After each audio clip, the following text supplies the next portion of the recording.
My name is Stella Frost. I'm 32. She's independent because she's not really part of this family, my father muttered into his whiskey glass. And then, when my uncle asked what he meant, he looked straight at me and said it louder. I'm done pretending. She's not my daughter.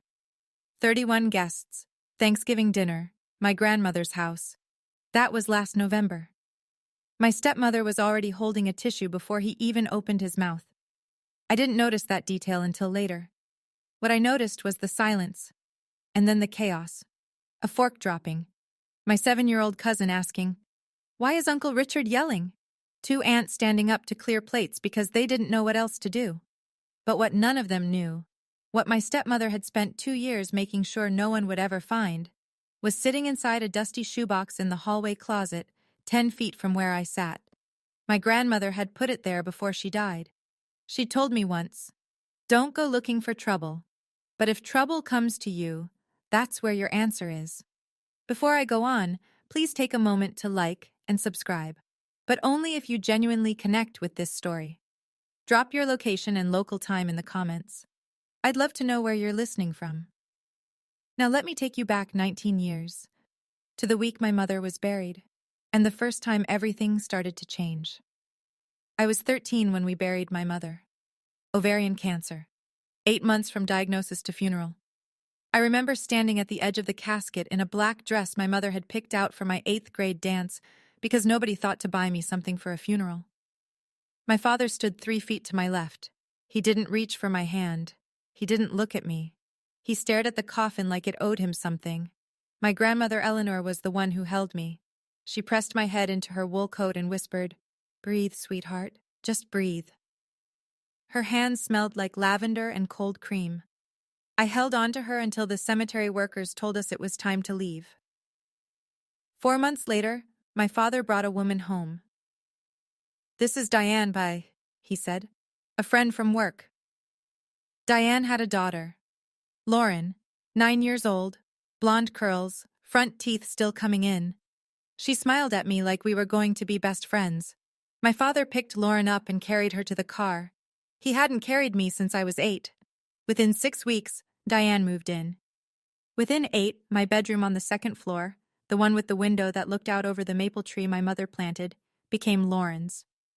"She's younger," Diane explained, folding Lauren's pink comforter onto my old bed. "She needs the sunlight." I moved to the basement. Concrete walls. 1 window at ceiling height. I taped my honor roll certificate next to the light switch because there was nowhere else to put it. My grandmother came to visit that October. She walked through the house slowly, looking at everything. When she saw the basement, she stood in the doorway for a long time. Then she looked at me and said, very quietly, "Remember, this is my house. Nobody's pushing you out of it." I didn't understand what she meant. Not then. I was 15 the first time I heard it. Late on a Tuesday, school project kept me up past 11. I padded upstairs for water and stopped at the kitchen doorway because the light was on, and Diane's voice was low, careful, the voice she used when she wanted something. "Have you ever really looked at her, Richard?" My father was sitting at the table, beer in front of him, tie still on. "She doesn't have your jaw. She doesn't have your eyes." Silence. Just the refrigerator humming. "Margaret was lonely those years you traveled for work. You were gone 3-4 weeks at a time. A woman gets lonely, Richard." My mother's name in Diane's mouth sounded wrong, like a stranger wearing her clothes. My father said nothing. He didn't defend my mother. He didn't defend me. He just sat there, peeling the label off his beer, and let the words settle into him like rain into dry soil. From that night on, he stopped looking me in the eyes. I didn't know why. I thought I'd done something. I thought maybe I reminded him too much of Mom, that seeing my face hurt him. So I tried harder. Cooked dinner 3 nights a week, kept my grades perfect, cleaned the kitchen without being asked, volunteered for every errand nobody wanted. None of it worked. And Diane kept planting. Not to me, never to my face. She whispered to aunts at cookouts, dropped hints at Christmas. Always indirect, always deniable. Richard's been having such a hard time. He looks at Stella and just shuts down. I try to help, but it's not my place. She never said the words out loud. She didn't have to. She built the story like weather. Slow, steady, impossible to point at, but impossible to ignore. That Christmas, Lauren had 12 gifts under the tree. I had one, a scarf. The tag said from Dad. But the handwriting was Diane's. When I was 18, I asked my father for help with college. We were on the porch, a Sunday. He was reading the paper. I'd rehearsed the conversation 6 times in the basement mirror. Dad, I got into the nursing program at UConn. I was wondering if— I'll think about it, he said. Didn't look up. 1 week later, Diane announced at dinner that Lauren would be attending Whitfield Academy, a private prep school 40 minutes north. Full tuition, uniforms, a new laptop for orientation. My father smiled at Lauren across the table. You're going to do great, kiddo. I never got an answer about UConn. The silence was the answer. I took out federal loans, worked the cafeteria morning shift and the library closing shift, studied in between. 4 years of nursing school, and my father called me 3 times. Each call was the same question. When are you graduating? Not because he wanted to attend, because Diane wanted to know when I'd be fully out of the house. Graduation day, May 2015. I walked across the stage in a white coat. My father wasn't there. He and Diane had flown to Florida for Lauren's high school graduation the same week. They chose hers. But in the 3rd row, dead center, clapping louder than anyone in the auditorium, my grandmother. Afterward, she took me to lunch. Grilled cheese and tomato soup at the diner she'd been going to for 40 years. She slid a small box across the table. Inside was a gold pendant necklace. Simple, delicate, warm from her pocket. This was your mother's, she said. Wear it close. I've worn it every day since. I didn't know then that there was a tiny folded note hidden inside the pendant's locket clasp.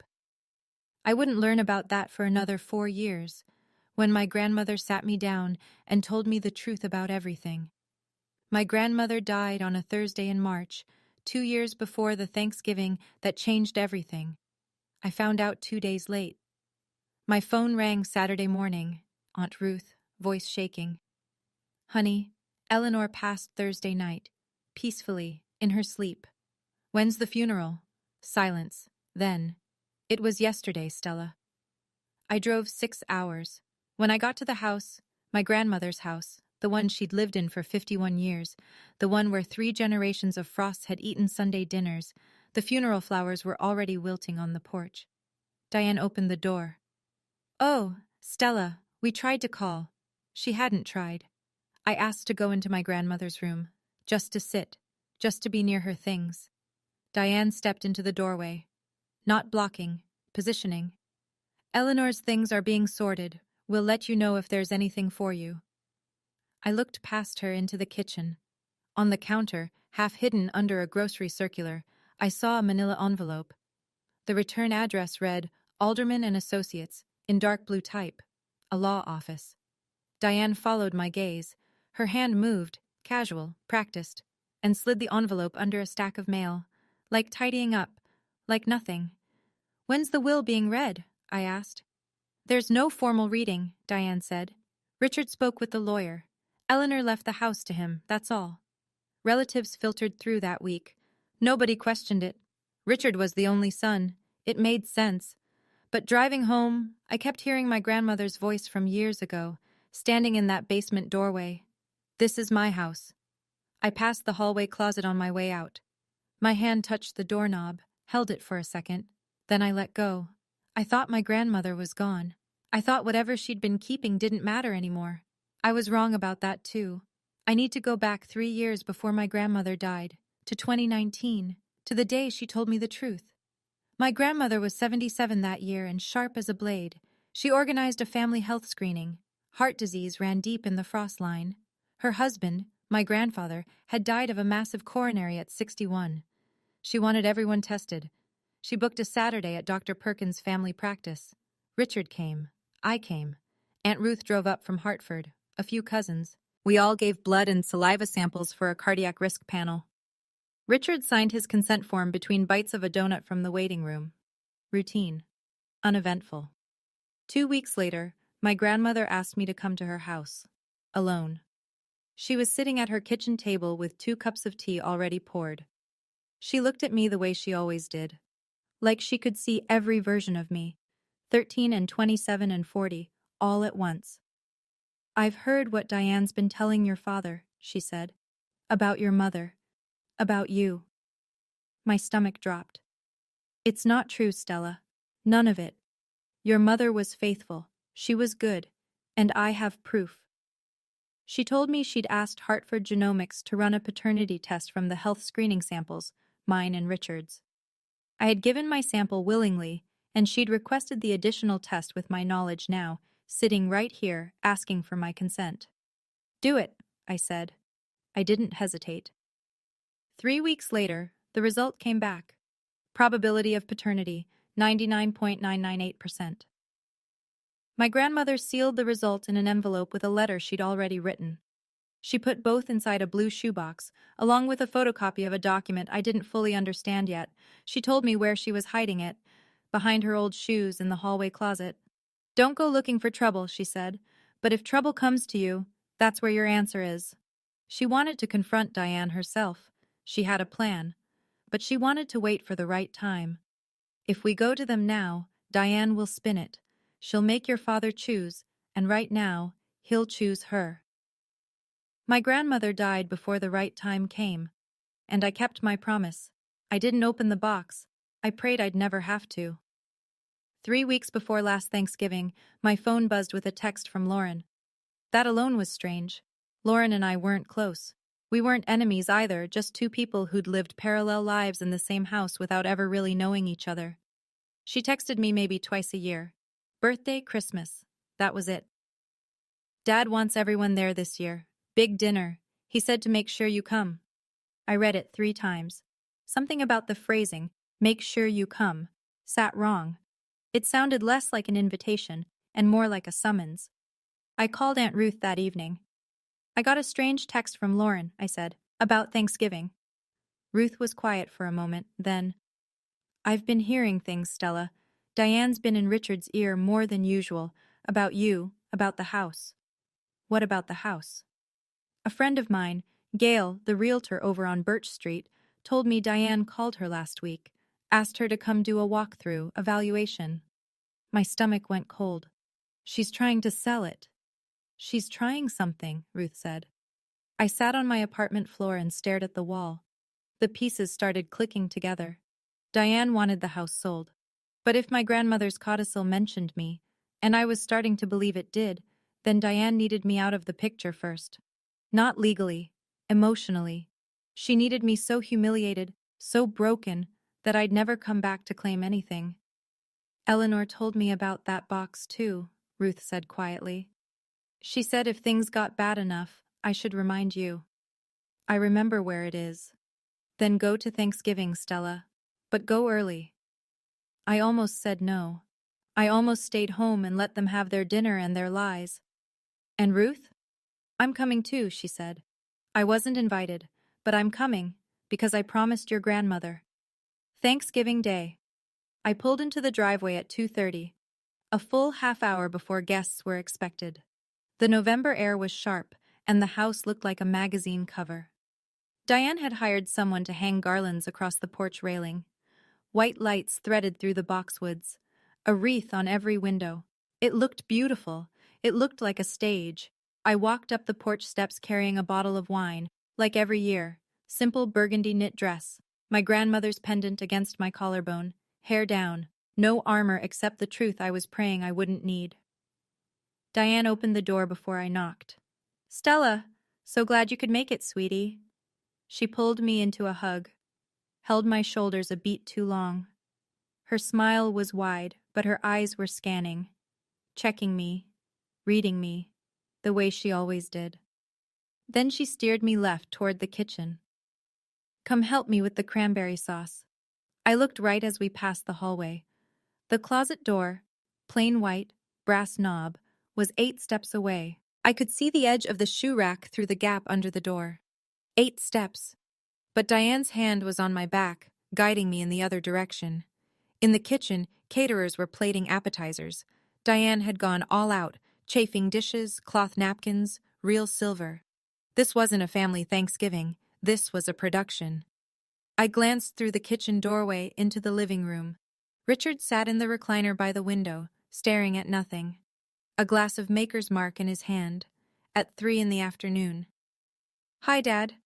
He turned his head, looked at me, something flickered, and then went out. "You came," he said. "Not, I'm glad. Not, you look nice. Just confirmation. Like checking a name off a list." Cars were pulling into the driveway, doors closing, voices on the porch. I hadn't reached the closet yet. By 3:15, the house was filling up. Cousins I hadn't seen in a year. Richard's golf buddies, Diane's friends from her book club. 2 women I'd never met, both overdressed, both laughing too loud at everything Diane said. I waited. At 3:20, Diane was deep in conversation with the caterer about the gravy boat. Lauren was in the dining room adjusting place cards. Richard hadn't moved from his chair. I wiped my hands on a dish towel. "Bathroom," I said to no one in particular. The hallway was empty. Just coats on hooks, the umbrella stand, and the closet at the far end. I walked normally, didn't rush. My pulse was in my throat. I opened the closet door. Winter coats, scarves on the top shelf, and on the floor, my grandmother's shoes, orthopedic flats in beige and navy, lined up neatly, untouched since she died. No one had cared enough to move them. I knelt and reached behind the back row. My fingers touched cardboard. Dusty, cool. The corner of a box. I pulled it out.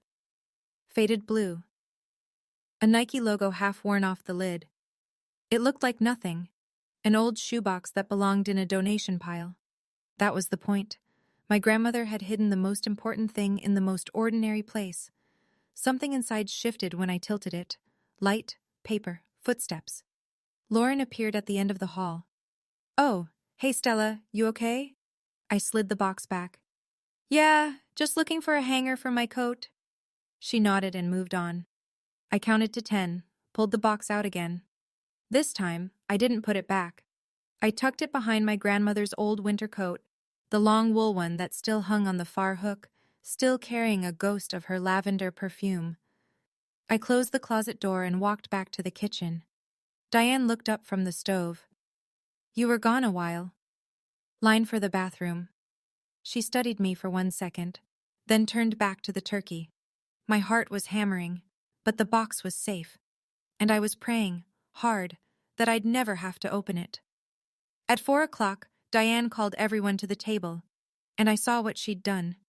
Place cards, calligraphed, cream cardstock with little gold leaves pressed into the corners. She must have spent hours on them, or paid someone to. Richard was at the head, Diane on his right, Lauren on his left, in the seat that, in my grandmother's time, had always belonged to the eldest child. I found my name at the far end, wedged between 7-year-old cousin Oliver and a woman named Brenda, who turned out to be Diane's Pilates instructor. 32 place settings. This wasn't a family dinner. This was a courtroom, and the jury was already seated. Aunt Ruth arrived at 4:05. I heard the front door open and Diane's voice go sharp for exactly 1 second before resetting to hostess mode. "Ruth, what a surprise!" "I'm sure it is," Ruth said. She was already pulling a chair from the hall closet area and wedging it between 2 cousins near the middle of the table. Nobody argued. You didn't argue with Ruth Calloway. She was 78, 5'2", and had a gaze that could stop traffic. Richard stood to say grace. He cleared his throat and gripped the back of his chair. "This house has been in our family for 3 generations. Mom would have wanted us all here." He paused. His eyes moved down the table, passed over me, and kept going. "Everyone who belongs here." I felt Ruth's eyes on me from 6 chairs away. Under the table, Diane's hand moved to Richard's forearm. A small squeeze. A nod so slight you'd miss it if you weren't watching. I was watching. Richard reached for his glass. His 4th whiskey. It wasn't even 4:30. Pastor Thompson, seated to Diane's right, special guest, folded his hands and bowed his head. Everyone bowed theirs. I didn't. I was looking at the hallway closet door. The turkey was carved. Plates were full. The noise of 32 people eating and talking settled over the table like a warm fog. For 45 minutes, nothing happened. Diane told a long story about Lauren's promotion. Regional manager at 23, the youngest in her company's history. Everyone clapped. Richard beamed. Then someone's wife, Carol, I think, married to Cousin Dennis, turned to me from across the table. "What about you, Stella? How's the hospital?" Before I could answer, Diane leaned in, sweet, helpful. "Oh, Stella keeps to herself. She's always been independent." She said the word like it meant something else. "I'm fine, thank you," I said. "ER keeps me busy." The conversation moved on, for about 3 minutes. Uncle Gary, 2 beers deep, looked at my father from across the table. "Richard, you all right? You look like you've got something on your mind." My father stared at his plate. "I'm fine." Diane put her hand on his arm. She leaned close, but her whisper carried the way whispers do in quiet rooms, perfectly audible to anyone paying attention. "It's okay, honey. You don't have to carry it alone tonight." I felt my spine straighten. Ruth set her fork down. "Let the man eat in peace." Diane looked at Ruth the way a cat looks at a closed door. "Ruth, this is a family matter. I am family." 3 seconds of silence. The kind where everyone suddenly becomes very interested in their mashed potatoes. Then Richard picked up his whiskey glass and drained it. He set it down hard. The sound cut through the table noise like a gunshot. Every head turned. He pushed his chair back, and he stood up. My father stood at the head of the table with both hands flat on the wood, the way a man stands when he's trying to keep himself upright. Someone's wife said, "Richard, sit down. Have some pie." He didn't sit. "I've been carrying something a long time," he said. His voice was thick, unsteady, whiskey and 18 years of Diane's voice in his ear. "She's independent because she's not really part of this family." The words landed like a slap. Carol stopped chewing. Dennis put his fork down. "Uncle Gary." "What are you talking about, Rich?" My father looked at me, right at me, and I saw it. A flicker. Just for a half second. The father I remembered from before. The one who used to carry me on his shoulders through the apple orchard. His eyes were wet, and his jaw was tight. And I could see he knew, somewhere deep, that what he was about to say was wrong. He said it anyway. "I'm done pretending. She's not my daughter. Margaret wasn't faithful. I've known for years." The room cracked open. A fork hit a plate. Oliver, 7 years old, sitting right next to me, tugged his mother's sleeve. "Why is Uncle Richard yelling?" 2 of my aunts stood up simultaneously and started clearing dishes. Not because it was time, because they didn't know what else to do with their hands. Someone near the end of the table, I didn't see who, slid a phone out and held it low under the table, recording or texting. I didn't know which. Uncle Gary pushed back from the table and walked out to the porch without a word. Diane pressed a tissue to her eye, and I realized, looking back, putting the pieces together, she'd had that tissue in her hand before my father even stood up. She'd been holding it the entire time. I sat frozen. 10 seconds. 15. The longest silence of my life. My hands trembled in my lap. My eyes burned.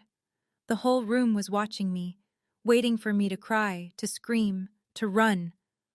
Then I felt it. The pendant. My grandmother's necklace, warm against my chest. I put my napkin on the table. I pushed my chair back.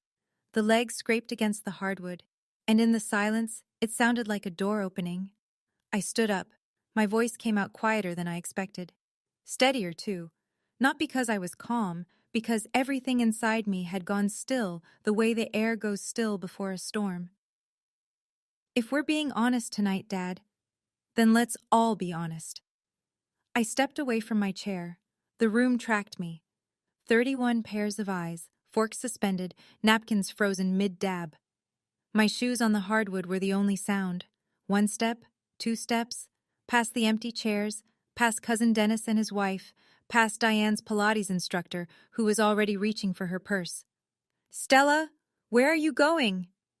Diane's voice, still sweet, but underneath it, a hairline crack. I'd never heard that crack before. I didn't answer. The hallway closet was 10 steps away. I reached it in 8. I opened the door, and the smell of my grandmother hit me. Lavender and wool and the faint cedar of old shoe trees. I reached behind her winter coat. My fingers closed around the box. Dusty, light, ordinary. I held it against my chest and turned back toward the dining room. 31 faces, candlelight. The turkey half carved in the center of the table like some absurd centerpiece for the worst night of my life. Diane was standing now. What is that? No sweetness left. Her voice had gone flat, hard, and her eyes, fixed on the blue shoebox, went wide. She recognized it. I could see it. 2 years she'd spent searching this house after my grandmother died. Every drawer, every shelf, every closet. She'd found nothing because she'd been looking for something important, and my grandmother had hidden it inside something ordinary. Ruth spoke from her chair, voice low and even, the way she'd spoken to misbehaving students for 40 years. Diane, sit. Down. Diane didn't sit, but she didn't move forward either. I set the box on the table, between the cranberry sauce and the candles. I lifted the lid. On top, folded once, sealed in a clear plastic sleeve, a letter. My grandmother's handwriting. Shaky, unmistakable. Diane moved fast, not toward the box, toward the audience. She turned to the room with both palms up, tears already streaming. The performance was instant, seamless, like she'd rehearsed it in a mirror. This is exactly what I told Richard.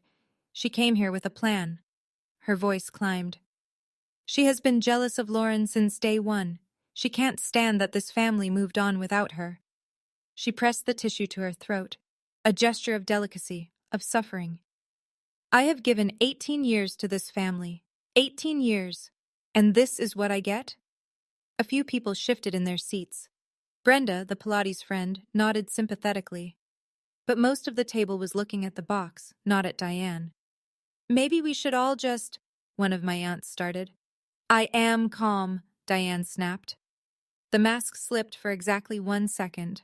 Then she caught it, softened her face, pressed the tissue back to her eye. Richard, still standing, his hand on the back of his chair like it was the only thing keeping him vertical. Stella, sit down. Don't make this worse. I looked at him, my father, the man who carried me through apple orchards, the man who let a stranger erase my mother from his memory. I'm not making anything worse, Dad. I'm not the one who started this tonight. Diane pointed at me. You see, she always turns everything into... Diane, hush. Ruth's voice cut through the room like a bell, not loud, just final. Let her talk. Oliver's mother scooped him up and carried him toward the living room. 2 of Diane's friends exchanged a glance. The room was shrinking, not in size, but in patience. I slid the letter out of its plastic sleeve, unfolded it. My grandmother's handwriting blurred for a second because my eyes were wet, and I blinked hard until it steadied. I began to read. Dear Stella. My voice cracked on her name. I swallowed, started again. Dear Stella. If you're reading this, it means things have gotten bad enough. I'm sorry I couldn't fix this while I was alive. I tried. But Diane is patient, and your father is weak. A sound came from the other end of the table. Someone, I think it was Aunt Carol, inhaled sharply. Your mother Margaret loved your father until the day she closed her eyes. She was faithful. She was good. The things Diane has been whispering about her. I heard them. All of them. I had to stop. Breathe. The words were my grandmother's. But the anger behind them was mine too. Anger for my mother, who couldn't defend herself. Who had been dead for 19 years and was still being called a liar by a woman who'd never met her. And I will not let a dead woman be slandered in her own home. Marcus, my cousin, leaned back in his chair and covered his mouth with his hand. In this box, I left what I could gather. Not for revenge, Stella. For the truth. Because the truth is the only thing that can't be taken from you. I set the letter down. My hands were trembling. The room was so quiet I could hear the candles flicker. Richard's voice, thin. Mom was confused at the end. She didn't know what she was... Ruth cut him off without raising her voice. Eleanor was sharper at 80 than most people in this room, Richard. Including you. Diane, arms crossed. An old woman's ramblings. This proves nothing. Ruth looked at me, steady, certain, the same way my grandmother used to look at me. There's more in that box, Stella. Keep going. I reached into the box and pulled out the second envelope. It was manila, yellowed at the edges. The Hartford Genomics logo was printed in the upper left corner. A double helix in blue ink, slightly faded. My grandmother's handwriting across the front. For the truth. Eleanor, 2019. In 2019, I said, my grandmother organized a family health screening. Heart disease runs in the Frosts. Grandpa died of a coronary at 61. She wanted everyone tested. I looked at my father. Dad, you gave a blood sample. So did I. We all signed consent forms at Dr. Perkins' office. Richard's brow furrowed. He remembered. Grandma asked the lab to run a paternity test from those same samples. She told me. I agreed. I opened the envelope, pulled out a single sheet, held it where the candlelight could catch it. Probability of paternity, I read. 99.998%. The room didn't gasp. That's a movie thing. What actually happened was worse. A slow, rolling silence, like the air being let out of something. Dennis leaned forward to see the paper. Carol's hand went to her chest. Marcus stood up from his chair, took 3 steps toward the window, and stopped, staring at nothing. I am your daughter, Dad. My voice didn't break this time. It was low and even and sadder than I wanted it to be. I have always been your daughter, Diane. That's... anyone can fake. Hartford Genomics, Ruth said from her seat, calm as stone. I drove Eleanor there myself. The lab stores samples. They have records. Call them, Diane. Call them right now.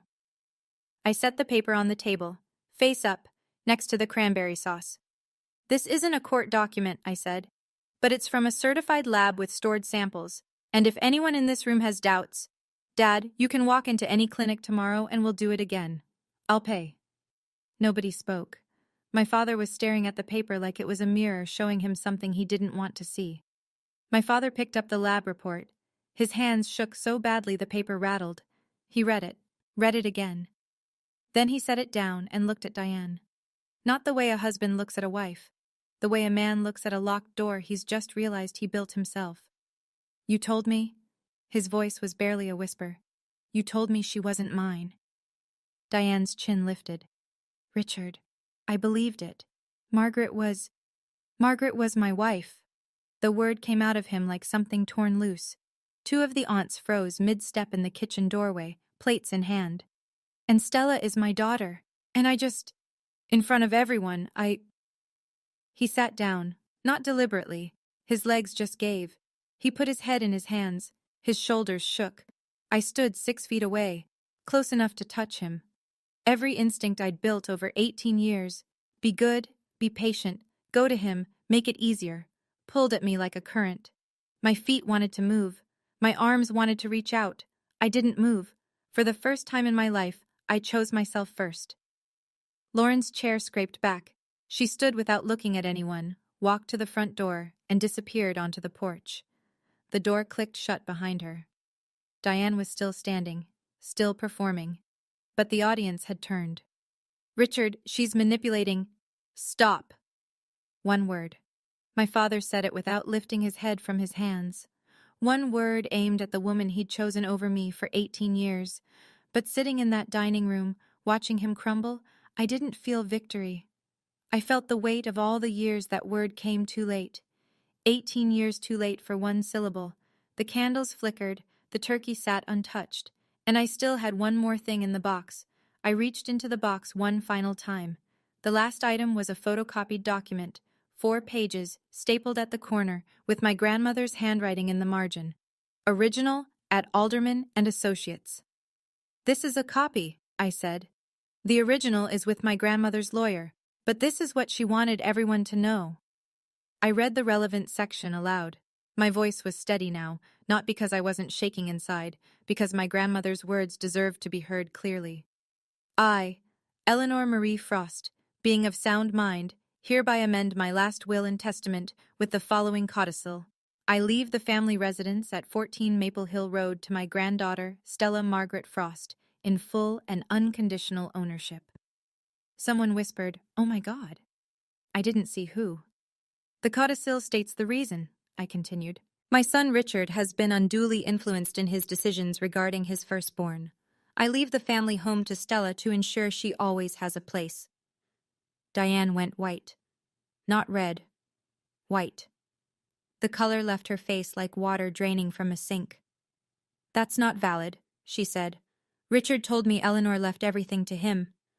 Ruth spoke, still seated, still calm. Because you hid the letters from the law office, Diane.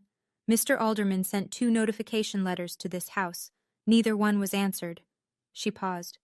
He told me himself. The room turned to Diane the way a weather vane turns in a shifting wind, not all at once but inevitably. Richard raised his head. His eyes were swollen. His voice was raw. You hid my mother's will? Diane grabbed her purse from the back of her chair. Her mouth opened, then closed. For the first time in 18 years, Diane Frost had nothing to say. Ruth's voice followed her to the door. You can leave, Diane, but the truth stays. Diane stopped in the doorway, purse clutched to her chest like a shield. She turned around one last time. I expected venom. What I got was something almost worse, a plea dressed up as indignation. You're all making a mistake. I gave the best years of my life to this family. Marcus, who had been standing by the window with his arms crossed since the DNA result, shook his head slowly. Diane, come on. 3 words, but the tiredness in his voice, the disappointment, carried more weight than any speech. One of my aunts picked up a serving dish and walked into the kitchen without looking at Diane. Another followed. Not dramatic, not confrontational, just done. The way Midwestern women end things, by quietly refusing to be in the same room. Diane looked at Richard. Are you coming? He was still in his chair, still holding the lab report. He didn't look up. I need a minute. Richard. He said nothing. Diane left. Her heels clicked down the front steps. A car door slammed. The engine turned over. Gravel crunched as she backed out of the driveway. And then it was quiet. 30 people in a dining room. Candles burning low, food going cold. Nobody knew what to do next because there's no etiquette book for this, no chapter titled, What to Serve After Your Stepmother's Lies Collapse at the Dinner Table. Pastor Thompson folded his napkin neatly. I think the family could use some space, he said, and a few of Diane's friends and the golf buddies murmured agreement, collecting coats, saying soft goodbyes. I stepped out onto the porch for air, and that's where I found Lauren.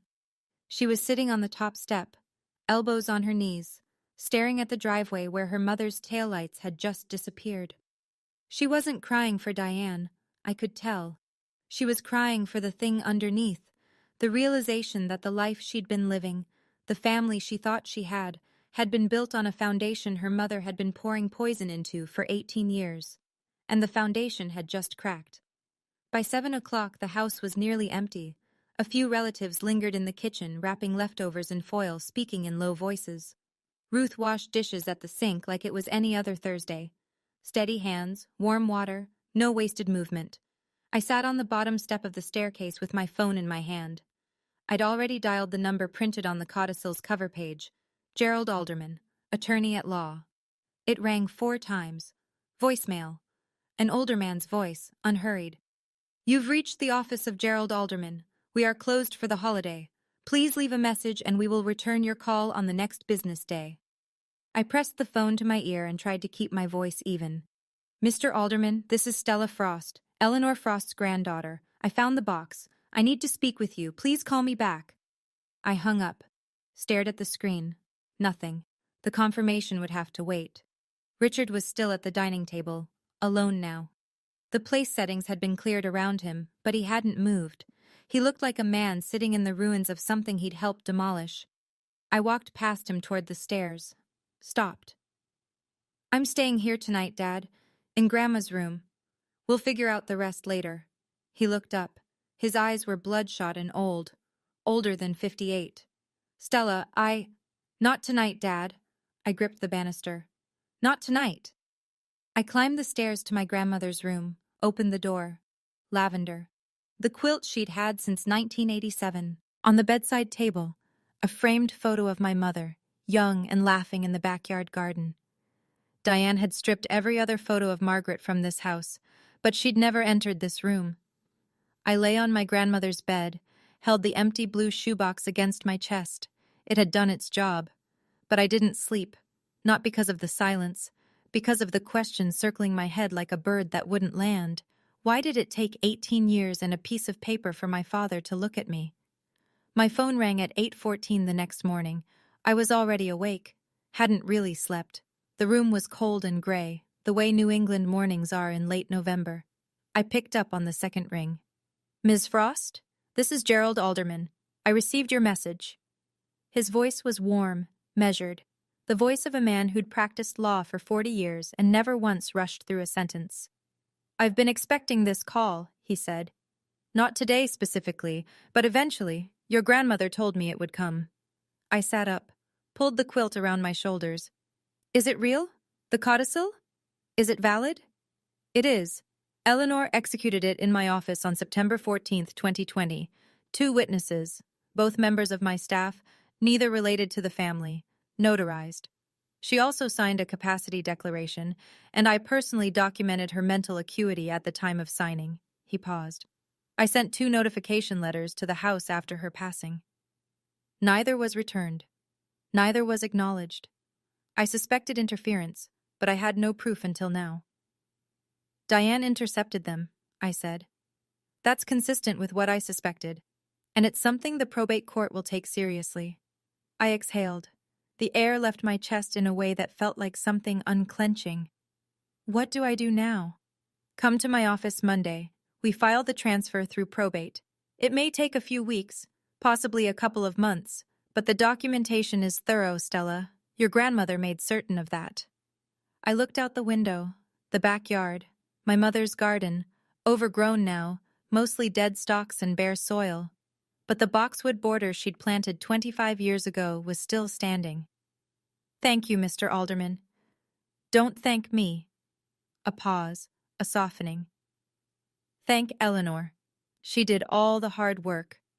I hung up, set the phone on the quilt, pressed my palms against my eyes until the tears stopped. Then I went downstairs to make coffee, because the world keeps going, even after it breaks. 2 weeks later, this is what the wreckage looked like. Diane hired a lawyer. The lawyer reviewed the codicil, 2 independent witnesses, notarization, capacity declaration, county filing, and declined to take the case. There was nothing to contest. My grandmother had built her paperwork like a fortress. Diane called Pastor Thompson next, asked him to sit down with me and talk about forgiveness and family unity. Pastor Thompson told her, politely but clearly, "I was there, Diane. I think the person who needs guidance right now isn't Stella." In the church, the Whisper Network reversed direction. For 18 years, Diane had been the devoted second wife, the woman who saved Richard from his grief. Suddenly, people were remembering things, small moments, offhand comments, that looked different in the new light. She always did talk over Stella at potlucks. Remember when she forgot to invite Stella to the Christmas pageant? The same community that had nodded along to Diane's version for nearly 2 decades was now quietly, uncomfortably rewriting the story. My phone filled with messages. "Marcus, your grandma would be so proud." "Aunt Carol, I'm sorry I didn't see it sooner." A few people stayed silent. I didn't blame them. It takes time to admit you were fooled. Alderman called with one more piece of information. The intercepted notification letters. Diane's refusal to respond to legal correspondence regarding the estate could be reported to the probate court.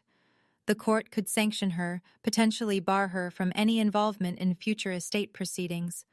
I chose not to pursue it. I wanted the house and the truth. That was enough. Then the pastor called me, privately, and he told me something I never expected to hear. 3 years ago, he said, your grandmother came to see me. She asked my opinion on writing a codicil, whether it was the right thing to do. What did you tell her? I told her to follow her conscience. And she sat in the chair you're probably sitting in right now and said, my granddaughter will need armor one day. This is the best I can forge. I pressed the phone against my forehead and cried for the first time since Thanksgiving. Lauren called on a Sunday, 3 weeks after Thanksgiving. I was at the kitchen table in my apartment, grading whether I could afford to take unpaid time off for the probate process, when her name appeared on my phone. I almost let it go to voicemail. Then I picked up. Hey, Lauren. Hey. Her voice was small, younger than 23. Do you have a minute? I do. 4 seconds of silence. I let them pass. I I think I knew something was wrong. She said it slowly, like she was laying each word down on a surface and checking whether it would hold her weight. I just didn't want to look at it. I closed my laptop, gave her the silence she needed. I saw how Mom treated you. I saw Dad stop looking at you. And I just kept taking the good parts for myself, the room, the tuition, the seat at the table. Her breath hitched. I told myself it wasn't my problem, that it was between you and Dad. But that's not true, is it? No, I said. It's not. More silence. A sniffle. Mom keeps calling me. She says you stole the house, that Grandma Eleanor was senile, that you manipulated everyone. What do you think? The longest pause of the call. Then, very quietly, I think Grandma Eleanor was the only honest person in that house. I didn't rush to comfort her.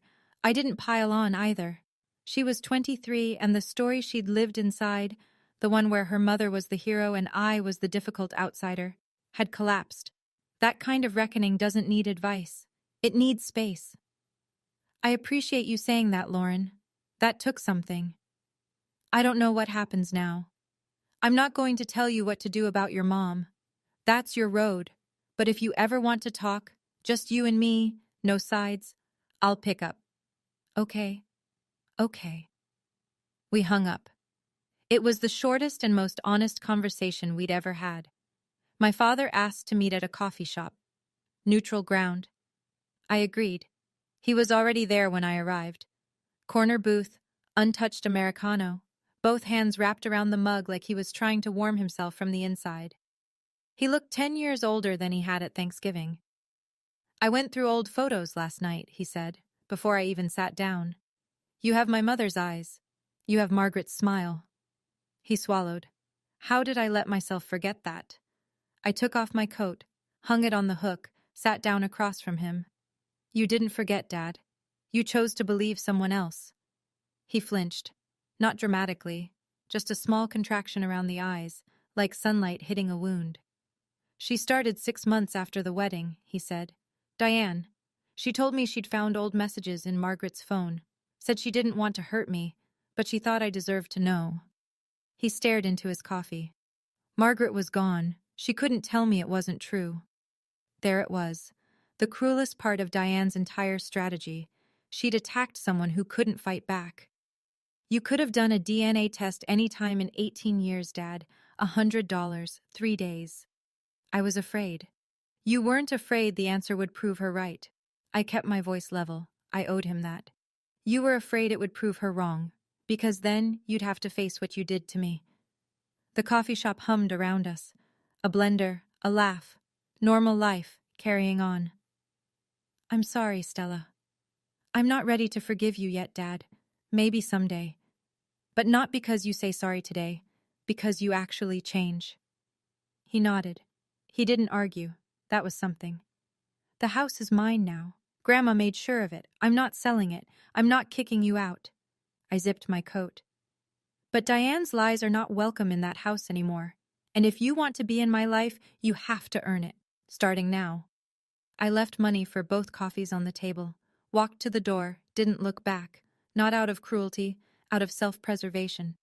Because if I'd turned around and seen him crying, I might have sat back down and started the whole cycle again. And I was done with that cycle.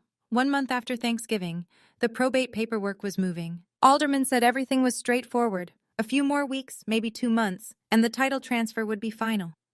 In the meantime, I'd started coming to the house on weekends, not to claim it, to remember it.